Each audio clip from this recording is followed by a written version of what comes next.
Cristo, palavra de Deus. O Senhor esteja convosco. Ele está no meio de nós. Proclamação do Evangelho de Jesus Cristo segundo João. Glória a vós, Senhor.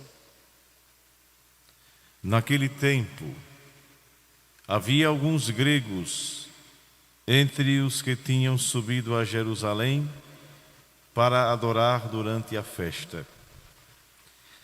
Aproximaram-se de Filipe, que era de Betsaida da Galileia, e disseram: Senhor, gostaríamos de ver Jesus. Filipe combinou com André e os dois foram falar com Jesus. Jesus respondeu-lhes: Chegou a hora em que o Filho do Homem vai ser glorificado. Em verdade vos digo, se o grão de trigo que cai na terra não morre, ele continua só um grão de trigo. Mas, se morre, então produz muito fruto. Quem se apega à sua vida, perde-a. Mas quem faz pouca conta de sua vida neste mundo, conservá-la-á para a vida eterna. Se alguém me quer servir, siga-me. E onde eu estou, estará também o meu servo. Se alguém me serve, meu Pai o honrará. Agora sinto-me angustiado. E que direi? Pai, livra-me desta hora? Mas foi precisamente para esta hora que eu vim. Pai, glorifica o teu nome.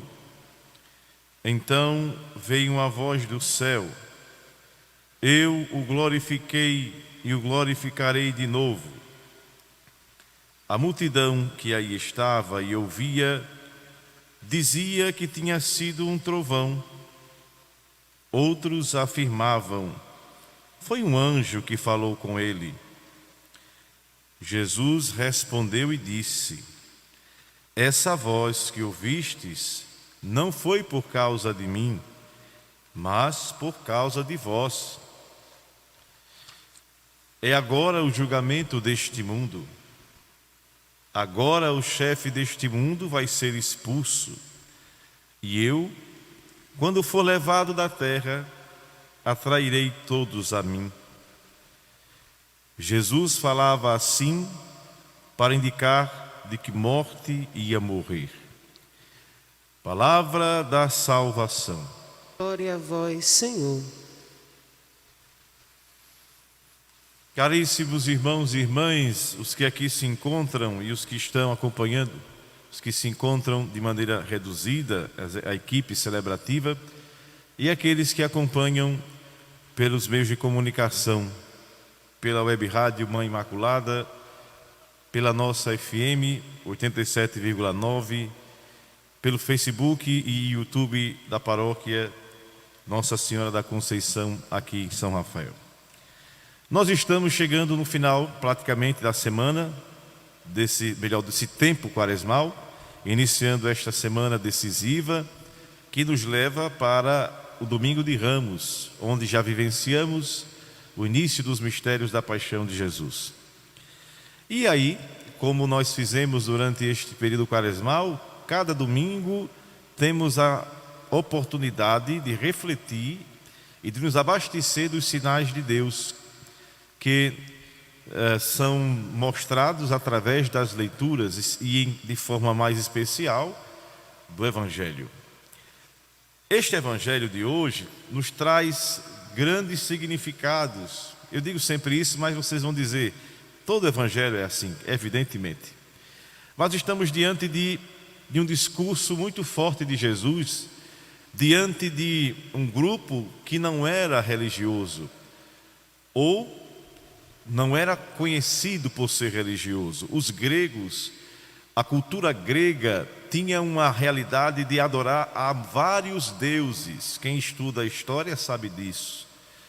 Então, um grupo destes que estavam em Jerusalém procuram ver Jesus. Isso é muito significativo. Na verdade, os que procuravam ver Jesus, na sua maioria, eram aqueles que normalmente não eram judeus praticantes. Vejamos o grupo dos que estavam com Jesus, os discípulos, os apóstolos, as mulheres. As pessoas que procuravam ver Jesus eram normalmente aquelas que necessariamente não estavam no grupo dos mais religiosos. Mas foi exatamente para estes que ele foi enviado. E diante daqueles que estavam ali, Jesus faz uma revelação profunda. Chegou a hora. Se olharmos para o dia em que Jesus, diante do casamento em Caná da Galileia, a resposta que ele diz a Nossa Senhora é: mulher, a minha hora ainda não chegou. Por quê?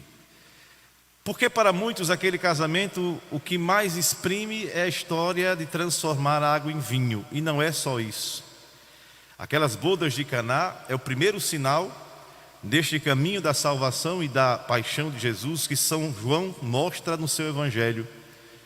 A minha hora ainda não chegou porque aquele casamento foi como que uma prefiguração do casamento da cruz que ele ia viver.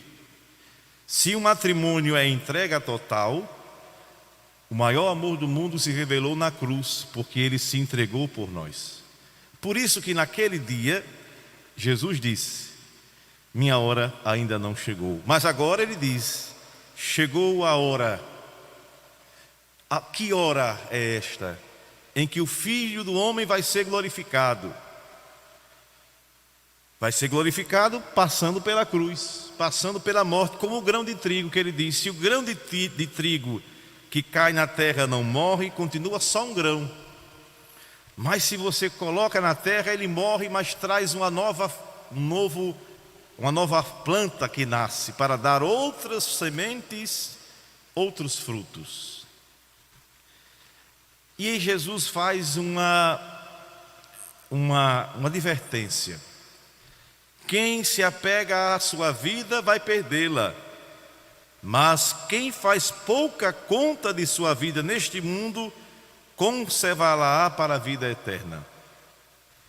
Isto significa algo muito forte para nós, porque na verdade nós somos tão apegados a este mundo que tem limitações, que é uma passagem, que a gente fica até endeusando a si mesmo, fica colocando-se como se fosse a peça, talvez assim, os outros não são nada e eu sou tudo, se apegando à vida e deixando o essencial de lado, o respeito àquilo que Deus nos pede.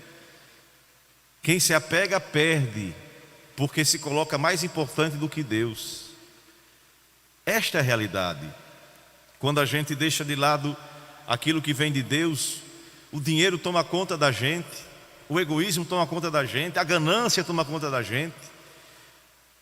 Aquela proposta de ter até mesmo uma aparência perfeita, por fora e por dentro totalmente destruído. Quem se apega à sua vida vai perder, porque quem se apega demais à sua vida não dá espaço para Deus, não deixa Deus falar, não percebe os sinais de Deus. E aí Jesus continua: se alguém me serve, meu Pai o honrará. Se alguém me quer servir, siga-me, e onde eu estou estará também o meu servo. O seguimento a Cristo vai se dar quando a gente realmente escolher segui-lo, abandonar o homem velho, a roupa suja, a roupa rasgada pelo pecado e pelo mal, pela lama da maldição, do que é ruim, do que é mentiroso, do que é egoísta, do que é perverso, do que é falso, do que é infiel. Abandonar as vestes antigas e se revestir da veste nova. Jesus dá outra advertência para nós. Agora sinto-me angustiado. Cristo diz isso. A angústia tomou conta dele no coração, nesse sentido. E aí ele diz: o que vou dizer? Pai, livra-me desta hora. Mas foi para esta hora que eu vim.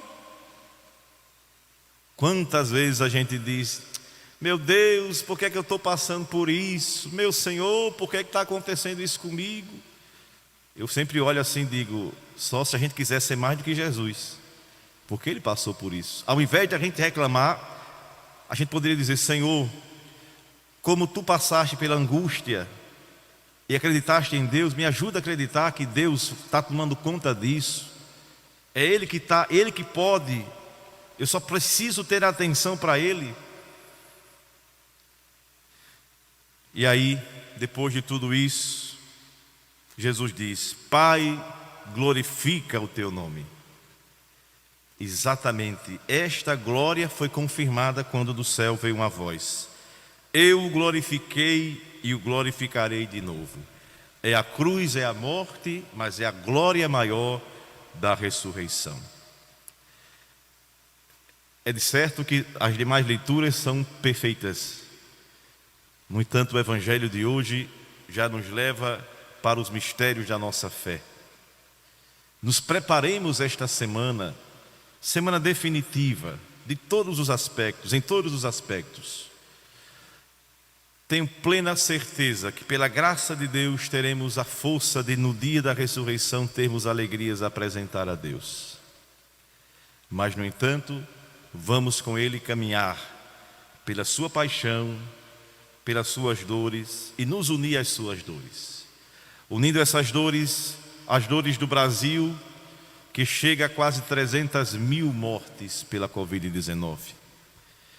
Unidos às dores das famílias, por exemplo, dos pais que partiram e deixaram seus filhos, as dores das mães que choram pelos seus filhos falecidos, as dores, por exemplo, de quem está às portas de um hospital, numa ambulância, esperando um espaço para ser internado e não encontra, as dores de quem está no leito de hospital procurando um respiro para sobreviver e não alcança. E enquanto isso tem tanta gente fazendo desdém da vida, esbanjando, achando que é dono do mundo, que nada vai acontecer. Essas são as dores que assolam a humanidade e certamente machucam o coração de Deus. Porque tudo que Deus faz é para nos salvar, é para garantir a certeza de que aquilo que Ele criou com tanto carinho não vai se perder. Que possamos fazer esse caminho que nós encontramos hoje na primeira leitura, a profecia de Jeremias. Deus que promete, é Ele que cumpre, Ele que não deixa faltar, e aquilo que a carta aos Hebreus nos diz: este é o filho que aprendeu a obediência a Deus no sofrimento, mas tornou-se causa de salvação para aqueles que lhe obedecem.